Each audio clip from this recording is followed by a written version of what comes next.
Hola, ¿qué tal? Para hoy les hemos preparado un especial que hemos denominado Las Confesiones de Popeye. Bienvenidos.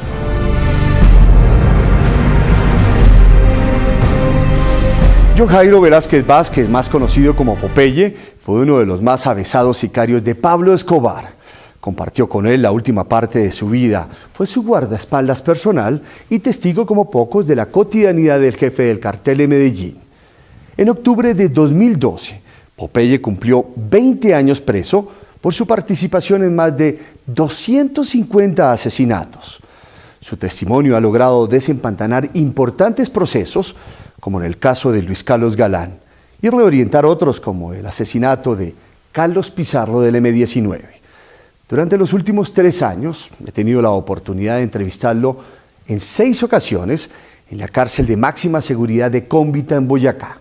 Son cerca de 12 horas de grabación en las que Popeye cuenta de manera detallada la vida al interior del cartel de Medellín. Una historia a la que no solo lo llevó el destino, sino también el deseo. Así inició Popeye, su camino por la delincuencia. Me gustaban las armas, la acción. Yo ingresé a la escuela de grumete en Barranquilla con 4º bachillerato. Ahí salí, me pareció muy pobre eso allá, la escuela de grumete, me retiré. Después terminé 5º y 6º y ingresé a la escuela de oficiales de la Policía Nacional a hacer curso oficial. Ahí me desmotivé y me retiré rápidamente. Y cuando menos pensé, el destino ya me tenía en las calles armado y disparando en Medellín. ¿Cuál fue tu primer delito? Mi primer delito, yo nunca he participado en delitos menores de hurtos pequeños. Mi primer delito fue un asesinato. ¿A quién y cómo? No, eso fue recién ingresado al cartel de Medellín. Resultó un contrato para matar a un señor que había tumbado a la mamá de un narcotraficante de un bus cuando él era pobre y no la recogió ni nada y la señora murió ahí y lo asesinamos.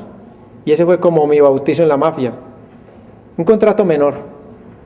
De ahí empezamos a coger contratos más grandes, hasta llegar a secuestrar al procurador de la República de Colombia, hasta llegar a secuestrar a Andrés Pastrana Arango, hasta llegar a asesinar magistrados, jueces, periodistas. La primera vez que usted vio a Pablo. Cuando yo era un estudiante, una vez iba para el colegio Los Albatorianos en la Estrella Antioquia, yo era ciclista. Yo iba en mi bicicleta y crucé hacia el almacén Ley en Itagüí, yo vivía en Itagüí. Cuando en eso hubo un forcejeo entre un policía, que en esa época el policía de Ley llevaba, en la mano izquierda llevaba el dinero, una bolsa con dinero, y en la mano derecha un revólver para ir a consignarlo al banco. Y un forcejeo en una alambreta. El policía murió y uno de la alambreta fue herido. Yo ese día no reconocí quién eran los bandidos porque pues yo era joven, era casi un niño y me asusté. Ya la violencia estaba empezando a asomar en Antioquia. Después, con el tiempo, yo bajaba también de mi colegio y habían detenido unos narcotraficantes con una cocaína que venía camuflada en una llanta de un camión en el parque de Itagüí. Y a mí eso me quedó muy marcado en la mente. Un operativo del DAS en esa época y el CAES, que era brutal. El CAES era un grupo de choque de las autoridades y eso de entrar era matando. El CAES ya había matado unos secuestradores en una prendería ahí cerquita de Itagüí, en mi pueblo, en un municipio de Medellín. Después, cuando ya tuve la oportunidad de conocer a Pablo Escobar... Bueno, pero ¿qué pasó ahí en donde...? Venga, le cuento. Después, cuando ya trabajaba con Pablo, en una tertulia ahí botando corriente, que él hablaba bastante, me dijo, Pope, ¿usted es de Itagüí? Le dije, sí, señor. Yo, a mí me hirieron en Itagüí. Él dijo, yo vi eso. Me dijo, mentira. Yo lo vi el día de la alambreta. Ese día él estaba con el Negro Pavón. El Negro Pavón manejaba la alambreta y Pablo Escobar disparó. Y el policía disparó y hirió a Pablo Escobar. Él mostraba la herida, él tenía una herida aquí en la espalda de ese día. Después me dijo, patrón, y yo también estuve una vez bajada a Itagüí, y una gente me dijo, claro, huevón, ese era yo, el que me echaba mano ahí con Gustavo Gaviria. Entonces, el destino siempre. Después yo trabajaba con un ingeniero electrónico, yo hacía mis trabajos, yo muy niño, me gustaba, yo era muy inquieto, entonces acompañé a un ingeniero electrónico, y una vez lo acompañé a la Hacienda Nápoles. Y entonces lo acompañé, me dijo, Pope, acompáñame a la Hacienda Nápoles. Fuimos con el ingeniero electrónico, que era mi amigo, le iba a arreglar un toro de esos mecánicos, que se le había dañado la tarjeta. Y fuimos, y estábamos arreglando, y yo desde que entré, yo sentí la fuerza que había ahí. Carros por todas partes, el zoológico, esa hacienda era impresionante. Se sentía el olor a poder, que era lo que me llamaba la atención a mí. Y había maldad, había dinero, había aventura. Y estábamos arreglando ahí cuando en el segundo piso, salió Pablo Escobar. Esa fue la primera vez que yo lo vi de frente. Él estuvo un momento, estuvo mirando hacia donde nosotros estábamos y yo me obnubilé.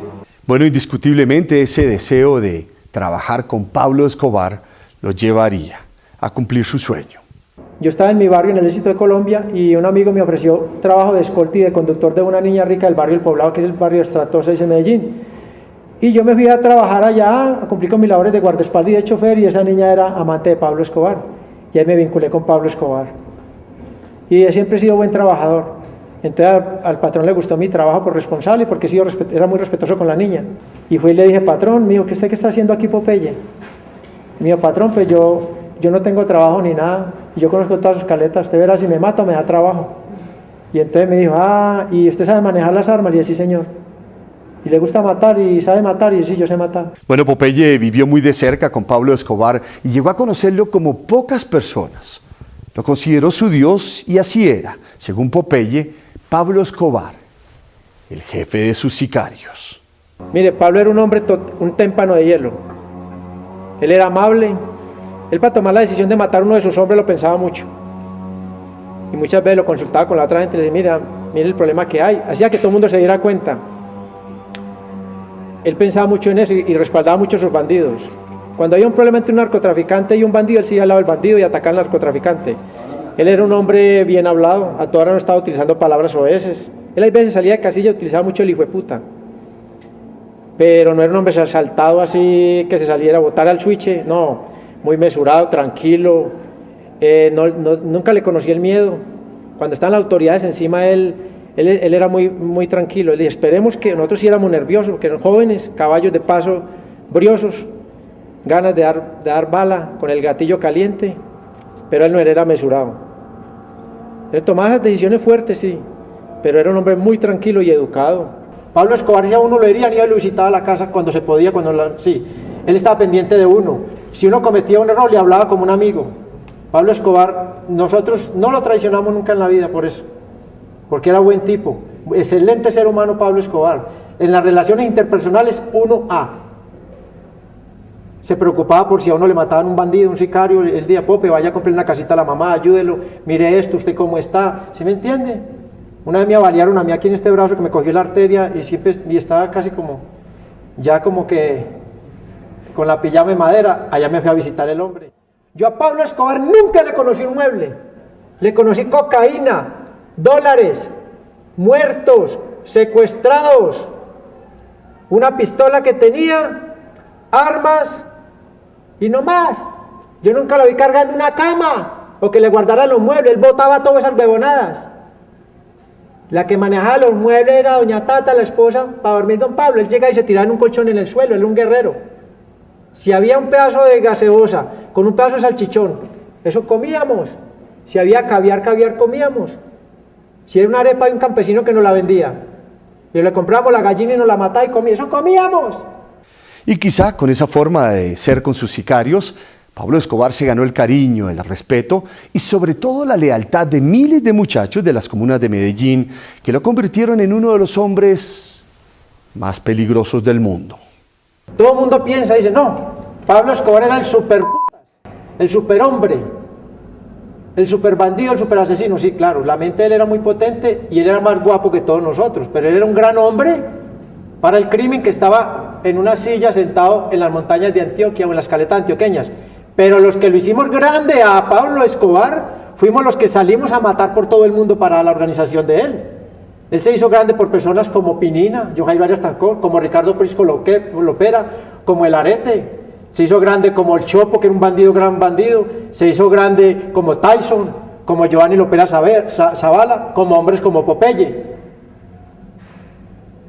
Porque Pablo Escobar, él creó una gran organización. Y bandidos de Medellín, 2000 bandidos de Medellín, de tenisitos y blue jeans como usted me voy acá, derrotamos la República de Colombia. A mí eso no me lo puede negar nadie.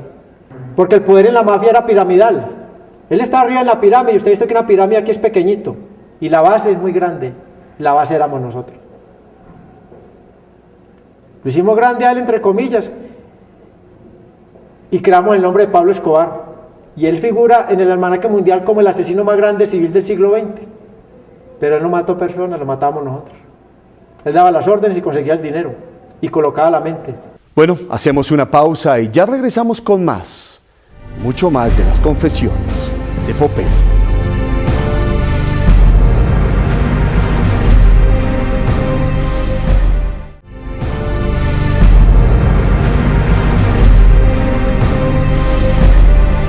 Regresamos a las confesiones de Popeye, uno de los capítulos más cinematográficos de la mafia colombiana. La protagonizó John Jairo Velázquez Vázquez.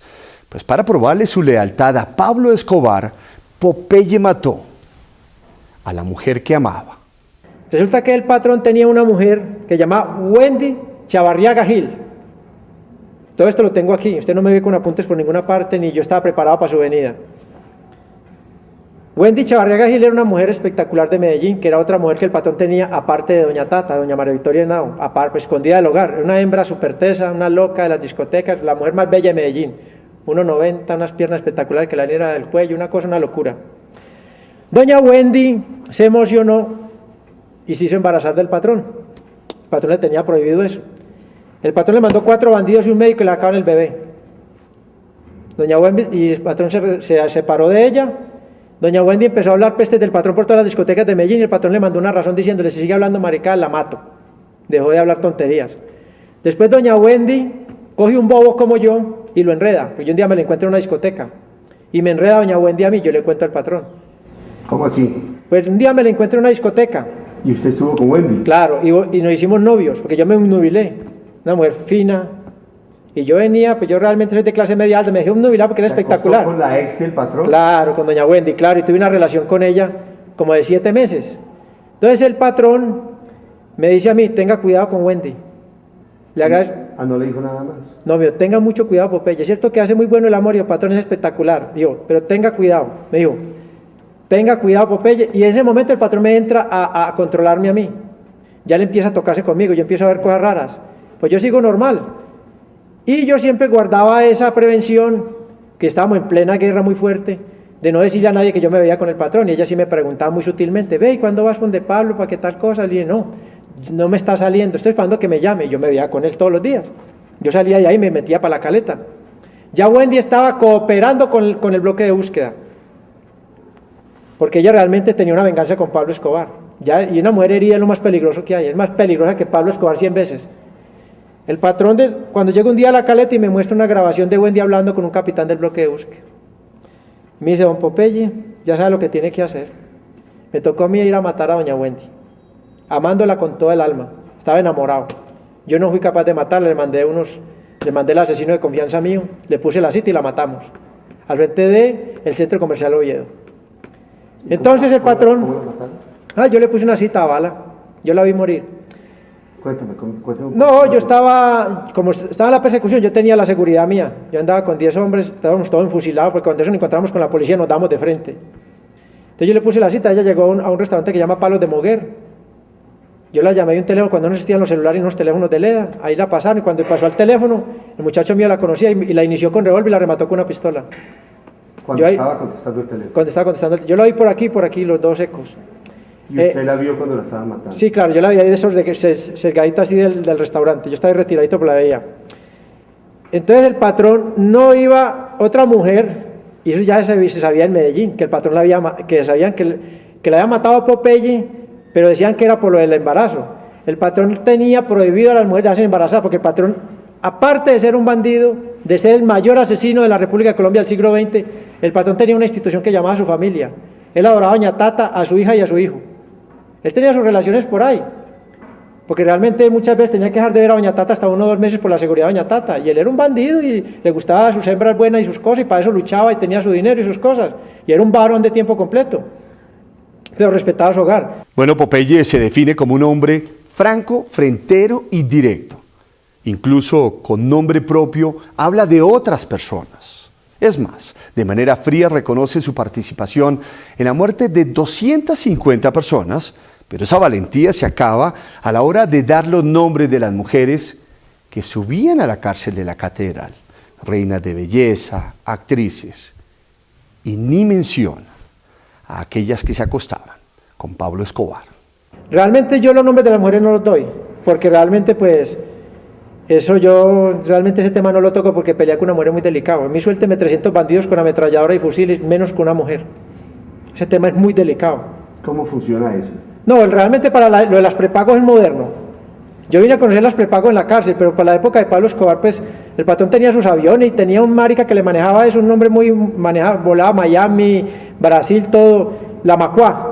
Marica de Medellín que sabía entrarle a esas viejas y se las ponía ya listo, mandaban sus avión Lear, sus cosas, le llegaban a la vieja con su ramo de flores, su reloj Cartier, su Mercedes bonito del año, su sobrecito, cuando eso era más tierna la cosa, ahorita ya llama prepago. Bueno, la historia de Popeye es propia de una película, pues cuando ya era buscado internacionalmente por pertenecer al cartel de Medellín, fue detenido en los Estados Unidos y deportado a Colombia, sin mayores complicaciones. Tengo la entrada a Estados Unidos, ¿por qué tengo la entrada a Estados Unidos? Que yo entraba ilegal. Resulta que en una oportunidad yo en San Diego, California hacen operaciones envolventes de vez en cuando. Hoy pasa mucho ilegal y yo pasaba bien porque a mí me pasaban los mexicanos. Yo pasaba por la caseta y eso valía $10.000 y pasaban a uno. Yo llegaba bien vestido, no era pues de los mojados, llegaba tan al aeropuerto y no está en el aeropuerto y ya está dentro del avión, yo ya era buscado como Popeye. Cuando un operativo envolvente que paran todos los aviones, toda la operación aérea la para y llega inmigración, ahí me caí yo, ahí fui capturado. Mira, ilegal, miren su visa, no señor, enganchado, yo vi que me echaban con todo el mundo. Iban chinos, jamaiquinos, brasileros, ecuatorianos, como había un poco de ladrones que íbamos ahí, de ratas todos. Llegamos a inmigración ahí en San Diego, California. Entonces yo me llamaba Alexander Álvarez Molina para la época. Y yo tenía una cédula falsa muy bien hecha desde Bogotá, muy bien hecha, de la registraduría, exageradamente bien hecha. Y yo llamaba si sirve o no sirve. Y yo a mi pasaporte muy bien hecho. Me pusieron lo que llamamos nosotros a tocar piano, muy bien, la Interpol, Pues yo pedí, o sea, las huellas sí, la huella dactilar. Yo pedí ser deportado porque eso le da mucha tranquilidad a los de la Interpol que habían ahí. Porque inclusive los norteamericanos son magos.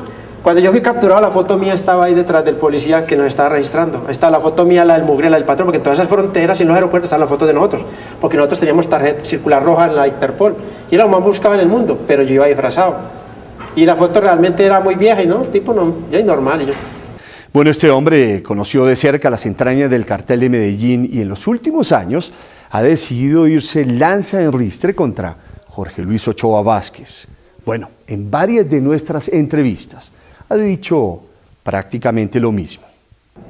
Pablo Emilio Escobar Gaviria tenía patrón. Y el patrón se llama, se lo voy a decir muy claramente, Jorge Luis Ochoa Vázquez. ¿Por qué?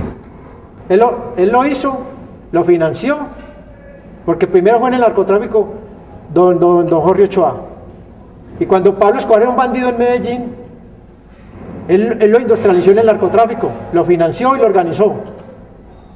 Y lo potencializó como narcotraficante y como bandido, porque Pablo Escobar era el bandido, porque don Jorge Ochoa carga una camándula y es un solapado. Cuando a Jorge Ochoa lo capturaron en Palmira Valle, Pablo sacó un comunicado: si extraditan a Jorge Luis Ochoa Vázquez, nosotros ejecutaremos a los líderes políticos de este país. Estaba defendiendo a su patrón. Son pruebas, y muchas pruebas hay.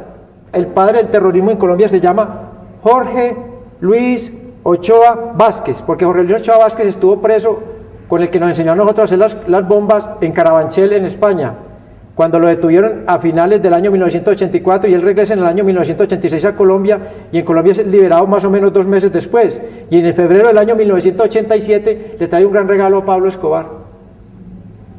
Pablo Escobar, usted le podía regalar un diamante, un caballo, y él no le paraba a volar, es un reloj de oro, una finca, un Mercedes, una huevonada de esas, no. Pero a Pablo Escobar, la oportunidad, porque para esa época habían bombas en Colombia, pero eran de pólvora negra con grapas al revés, eso no mataba a mucha gente. No tenía un poder destructivo muy complejo. Entonces Jorge Luis Ochoa Vázquez trae a Miguelito de la ETA, y a Miguelito de la ETA lo maté yo. Está en mi expediente, yo lo confesé, porque después Miguelito el de la ETA también, como estuvo preso con Gilberto Rodríguez Orejuela, porque primero fuimos amigos, entonces Gilberto Rodríguez Orejuela también lo aprovechó para aprender ellos también para pelear con nosotros. Y dejamos la semilla sembrada, y eso dio para muchas bombas grandes en el país, eso dio cosas funestas. La primera bomba que estalló a control remoto de las autoridades tuvieron que traer expertos de afuera para que le explicaran cómo era eso. Y les dijeron muy sencillo, llegó a Colombia la era del terrorismo electrónico. Y ya hoy en día usted lo ve que la activación es por altímetro, por celulares, miles de cosas. Bueno, hacemos una pausa y ya regresamos con mucho más de las confesiones de Popeye.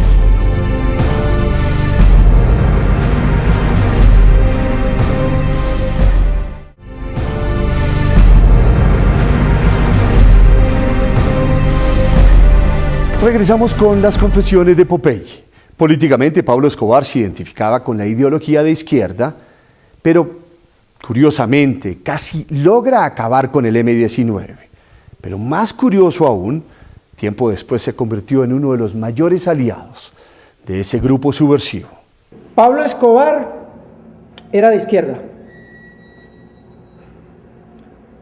Pablo Escobar, cuando secuestran a Marta Nieves Ochoa, la hermana de Jorge Luis Ochoa, Fabio Ochoa y Juan David Ochoa, Pablo Escobar funda una cosa que llama el MAS, Muerte de Secuestradores, y la financia don Jorge Ochoa, con millones de dólares.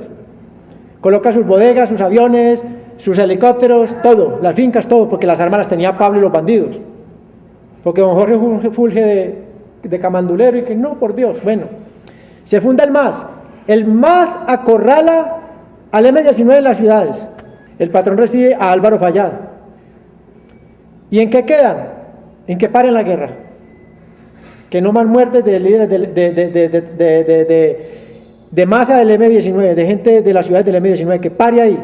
Cuando Pablo Escobar mata a Rodrigo Lara Bonilla, que tienen que salir del país porque nadie se imaginó esa embestida tan brava, Álvaro Fayad los lleva a Panamá y los guarda con Noriega allá. Ya montan la infraestructura del narcotráfico. Pablo Escobar monta el mismo laboratorio que había en Tranquilandia, la gran operación de narcotráfico que tumbó el coronel Ramírez allá, la monta en el tapón del Darién, custodiada por Noriega, el perro de Centroamérica. Él trabaja con todo el mundo, con la DEA, con los narcos, con los traficantes de armas, con la contra nicaragüense, con todo el mundo. Al general la DEA lo presiona y entonces entrega los laboratorios y unos aviones y le avisa a Pablo y estos se vuelan a Nicaragua. Allá lo lleva Álvaro Fayad. Ahí es donde se da el entronking con el M-19. El patrón financió lo del Palacio de Justicia con $2 millones. Eso empezó a gestarse desde Nicaragua, cuando Álvaro Fayad lo llevó. Cuando Álvaro Fayad muere, ya el patrón les había dado la plata. Y lo del Palacio de Justicia estaba planeado. Al último el patrón les dice que no se tomen el Palacio de Justicia, que el presidente no va a pelear por los magistrados, que son los que le investigan y joden la clase política, que se metan al Senado. Los del M-19 dicen que no es posible porque ya tienen cuadrado todo en el Palacio de Justicia. Y en Medellín recogieron armas. Hay una anécdota de un fusil que apenas lo montaba uno se iba a la ráfaga. Entréguele eso para que maten bastante de la gente. ¿Cuál era el negocio con el M-19? El negocio era plan A y plan B. El plan A, negociar la extradición, que a mí nadie me lo puede negar, él la negociaron. Plan B, matar a los magistrados que más pudieran, o a todos, y quemar los archivos. Porque cuando eso no había computarizado nada en Colombia, quemar los archivos, fly. Para volver a reconstruir eso era un problema. Y se cumplió el plan B. Los dos planes se cumplieron. El A empezaron a negociar y se cumplió el plan B. ¿Con quién negoció Escobar del M-19? Él directamente con Álvaro Fayad. Eso entregaron todo, entregaron armas, entregaron todo. El amigo de Pablo Escobar era Álvaro Fayad. Álvaro Fayad lo llevó a Panamá y después lo llevó a Nicaragua. Y lo hizo el entronque para el tráfico de drogas con Cuba. Bueno, pues según Popeye, de la relación entre Pablo Escobar y los cabecillas del M-19, nació la idea de que Cuba y Nicaragua se convirtieran en socios estratégicos del cartel de Medellín. Todo esto para el envío de cocaína a los Estados Unidos. Ven, Popeye, yo leí en tu libro sobre el gobierno cubano y las drogas. Sí. Cuéntanos un poco de eso. Realmente el contacto fue directamente con Raúl, que Raúl era el que prestaba toda la infraestructura del ejército para llegar en los aviones desde México, porque la condición de Raúl Castro era que los aviones llegaran de México y no de Colombia, y con bandera de México. Y era el que prestaba las pistas, él guardaba la droga, él con sus hombres de confianza, que los que ejecutaron después lo hicieron para limpiar la revolución porque se le iban a venir los norteamericanos porque la invasión era inminente. Realmente habemos 9 personas que sabemos del tráfico en Estados Unidos, Rasguño lo sabe, hay 9 personas pilotos, personas que manejaron dinero. El tráfico es real, eso nació desde Nicaragua. El que llevó al contacto con Pablo Escobar y Raúl Castro fue Álvaro Falla, del M-19, que fue el que llevó a Pablo Escobar a Panamá y después lo llevaron a Nicaragua. Porque Pablo está en Panamá y Noriega, porque Noriega era el perro de Centroamérica. Él trabajaba con la CIA, con la DEA, con la mafia, con los contras, con el UNO, trabaja con todos. Y entonces, cuando los norteamericanos lo presionan, él entrega unos laboratorios, porque Tranquilandia lo pasan para el tapón del Darién, y él entrega los laboratorios y entrega los aviones. Ahí es cuando Pablo Escobar huye en su Learjet del aeropuerto de Panamá. Huye, se monta en un avión con Barry Seal, con el piloto que fue informante, pero ya Barry Seal ya era informante. Pablo Escobar estaba metido en un entronque complicado ahí. Pablo Escobar huye con Barry Seal y vuelan a Nicaragua. Llegan a Managua. Ahí lo espera el presidente del país. ¿Quién? Lo espera en la época, se me escapa el momento, pero el que era clave en esto era Daniel Ortega, que era el rebelde que estaba frenteando la lucha de los sandinistas. Lo esperan allá y de ahí montan el entronque de drogas, de nuevo. Lo espera Daniel Ortega personalmente. Daniel Ortega personalmente, y allá está Álvaro Falla también. Lo esperan allá porque Álvaro Falla está, ya llega el mexicano, llega Jorge Luis Ochoa Vázquez y llega Pablo Escobar. De ahí hacen el entronque de la droga otra vez, pues ya trayendo la droga ya preparada en Colombia, porque en Colombia en esa época no había sembrados de mata de coca, sino que traían del Perú y de Bolivia la pasta de coca, y entonces ya montaron laboratorios en Colombia y se llevaba directamente la droga en aviones pequeños a Nicaragua y de ahí en grandes aviones a los Estados Unidos. Ahí es donde hace el vuelo Barry Seal, que Barry Seal fotografía a Pablo y fotografía al mexicano. Y vuela a Estados Unidos y ya Barry Seal se queda.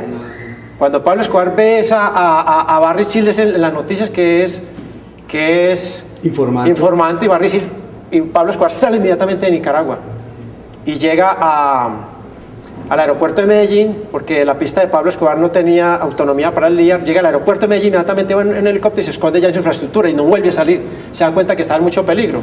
Y ahí es cuando él ordena la muerte de Barry Seal, que es financiada por Jorge Luis Ochoa Vázquez. Porque realmente Barry Seal pues, estaba muy encima de los Ochoas. Lo mataron en New Orleans. No, en Baton Rouge, Luisiana. Sí. ¿Qué pasó y cómo llega Pablo a Cuba? O sea, cuéntame un poquitico de eso. No, Pablo realmente nunca estuvo en Cuba. El que llevaba el contacto entre Pablo Escobar, voy a hablar de un dios, eso me han criticado mucho por eso, que me ponga el detector de mentiras. Yo mismo le entregué en el aeropuerto de México unas cartas así de este grosor al Nobel Gabriel García Márquez para entregarle a Fidel para Raúl Castro, para Fidel y Raúl Castro de Pablo Escobar. ¿Y qué decía esas cartas? Las cartas no sabía porque eran manuscritos de Pablo Escobar. Algún día saldrán a la luz pública porque eran manuscritos de Pablo Escobar. Pues no eran a máquina, porque yo escribo muy bien a máquina con los 10 dedos, y cuando una carta, cuando no era para una persona muy personal, porque escribir a máquina es antipersonal. Él le gustaba escribir a Pablo. El contacto era el Nobel de Literatura Gabriel García Márquez, era la persona que era el contacto entre ellos. Realmente el tráfico de droga, el que hablaba directamente con Raúl Castro, era el Cocodrilo, señor de apellido Avendaño, que fue ejecutado hace poquito en Costa Rica. ¿Cómo llegó la estructura del cartel de Medellín a Cuba? Por intermedio del M-19, llegan a Raúl Castro. Porque realmente el sueño de Pablo Escobar era conseguirse Pablo Escobar era un visionario del delito. Pablo Escobar fue el primero que hizo los cilindros bomba en Colombia, pero no lo supo hacer. Él cogía, por ejemplo, la dinamita y les colocaba cilindros con gas y los estallaba, pero no estallaban. Se desapachurraban y botaban el contenido, pero no estallaban. Y él era inquieto con eso. Después él empezó con los submarinos. El sueño de él era que los rusos prestaran un submarino para invadir de cocaína a los Estados Unidos, por intermedio de Cuba. No lo pudo conseguir porque los rusos no le cooperaron. Él llega ya a Cuba por intermedio del M-19, llegan a Cuba, donde Raúl Castro, y trabajaron durante más de 3 años. Yo estuve en la cadena del narcotráfico, yo estuve en Cayo Hueso, en la Florida, en la punta, en Cayo Hueso estuve yo ahí. Ahí se recibían las lanchas, ahí estaban las caletas, de ahí pasamos a Boca Ratón, donde están las caletas madre. Boca Ratón es un barrio de Estados Unidos, de ricos, de millonarios, de Miami.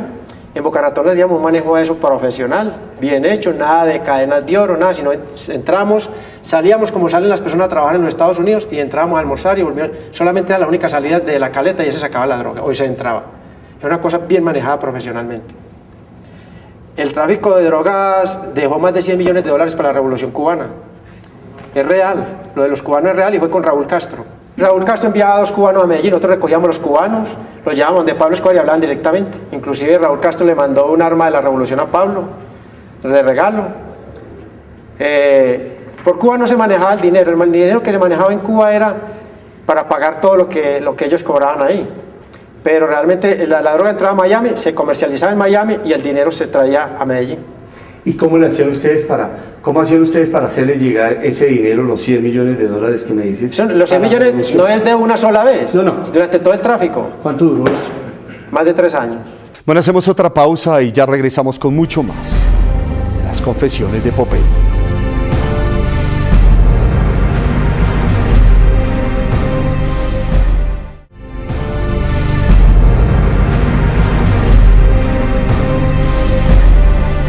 Continuamos con las confesiones de Popeye.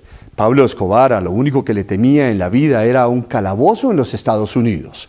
Y su miedo fue tan grande que libró una sangrienta batalla hasta sacar de la Constitución de Colombia la figura de la extradición.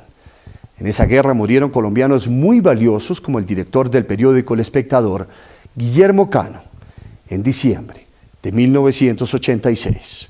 Don Guillermo Cano muy simple. Pues con Guillermo Cano realmente pues él no toma ninguna medida. Él era un hombre pues drástico con su máquina de escribir. Él disparaba con su maquinita y Pablo Escobar le disparaba con pistola 9 milímetros. Estamos festejando la calle de la extradición con mariachis y todo y mujeres. Cae la extradición. Entonces al otro día titula en el periódico don Guillermo Cano, se le aguó la fiesta a los mafiosos como si don Guillermo Cano estuviera ahí. ¿Sí me entiendes? Porque con el momento que cae la extradición, las caras destempladas otra vez, porque la guerra pues hay que reiniciarla, el triunfo fue pírrico, se perdió el dinero, se perdió todo. Como si don Guillermo escribe allá en su oficinita, el Espectador escribe en su maquinita como si estuviera ahí en la fiesta, porque en el momento salen las noticias, cuando se paran de tocar los mariachis, que llevamos ahí 2 días rumbeando, las hembras, tápese mamita, va para afuera, el dispositivo de seguridad, porque otra vez que Pablo, no había ninguna orden de captura en contra de ninguno de los que habíamos ahí, ni entre Jorge Ochoa, ni el mexicano, ni la Yucarrica, ni de Pablo Escobar, ni de nosotros, porque juez que le armara una orden de captura por un asesinato, una bomba a alguno de la organización del cartel de Medellín, Pablo Escobar lo mataba. Entonces tenemos que salir de ahí. Entonces ahí el patrón con el mexicano, con la Yucarrica, con don Jorge tal, toma la decisión de matar a don Guillermo Cano. Solo por haber escrito eso. Por haber escrito eso. Eso es lo que da de la muerte a don Guillermo Cano. Don Guillermo Cano ya Pablo Escobar le tenía la inteligencia hecha. El negro Pavón llegó a Bogotá, llamó al de inteligencia, le dijo, ustedes tienen la inteligencia de un señor Guillermo Cano, de uno de los dueños del periódico El Especie, claro, vea, sale en un carrito Subaru rojo así tal, sale a tal hora, da la vuelta aquí, este semáforo lo ha cogido 3 veces esta semana en rojo, va a este restaurante, para aquí, él conduce esta semana, sí, toda la inteligencia, listo, tran. Va donde los que manejan la infraestructura de logística, yo necesito una moto y una pistola y listo y tal. Ahí mataron al señor. Después matan al redactor judicial del periódico El Espectador, que también está muy en contra de la extradición. Después empezaron unos muertos ahí más complicados. Bueno, y de esa manera hemos llegado al final de la primera parte de las confesiones de Popeye, porque tenemos mucho más y la invitación es para nuestra próxima emisión. Yo soy Rafael Poveda. Gracias por su sintonía.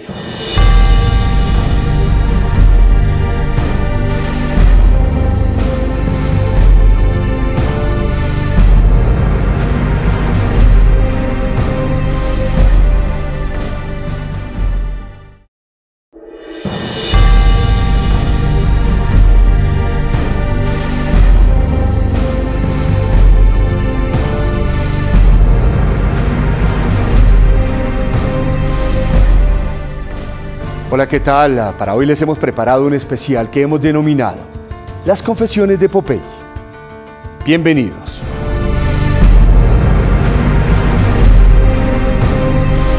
John Jairo Velázquez Vázquez, más conocido como Popeye, fue uno de los más avesados sicarios de Pablo Escobar. Compartió con él la última parte de su vida, fue su guardaespaldas personal y testigo como pocos de la cotidianidad del jefe del cartel de Medellín. En octubre de 2000, así inició Popeye, su camino por la delincuencia. Me gustaban las armas, la acción. Yo ingresé a la escuela de grumete en Barranquilla con 4º bachillerato. Ahí salí, me pareció muy pobre eso allá a la escuela de grumete, me retiré. Después terminé 5º y 6º y ingresé a la escuela de oficiales de la Policía Nacional a hacer curso oficial. Ahí me desmotivé y me retiré rápidamente. Y cuando menos pensé, el destino ya me tenía en las calles armado y disparando en Medellín. ¿Cuál fue tu primer delito? Mi primer delito, yo nunca he participado en delitos menores de hurtos pequeños. Mi primer delito fue un asesinato. ¿A quién y cómo?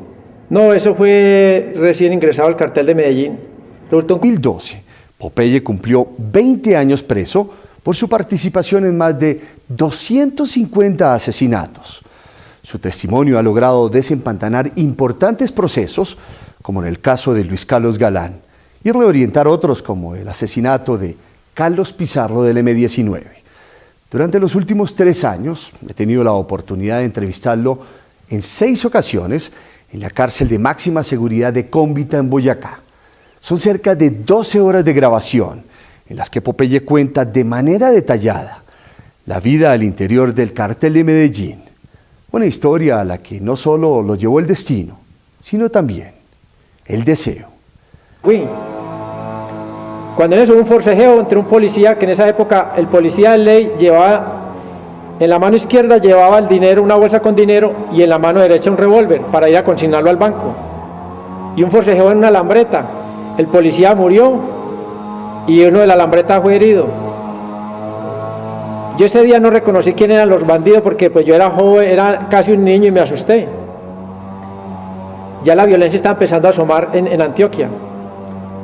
Después, con el tiempo, yo bajaba también de mi colegio y habían detenido unos narcotraficantes con una cocaína que venía camuflada en una llanta de un camión en el parque de Itagüí. Y a mí eso me quedó muy marcado en la mente. Un contrato para matar a un señor que había tumbado a la mamá de un narcotraficante de un bus cuando él era pobre y no la recogió ni nada y la señora murió ahí y lo asesinamos. Y ese fue como mi bautizo en la mafia. Un contrato menor. De ahí empezamos a coger contratos más grandes, hasta llegar a secuestrar al procurador de la República de Colombia, hasta llegar a secuestrar a Andrés Pastrana Arango, hasta llegar a asesinar magistrados, jueces, periodistas. La primera vez que usted vio a Pablo. Cuando yo era un estudiante, una vez iba para el Colegio de los Albatorianos en la Estrella Antioquia, yo era ciclista. Yo iba en mi bicicleta y crucé hacia el almacén Ley, ahí en Itagüí. Yo vivía en Itagüí.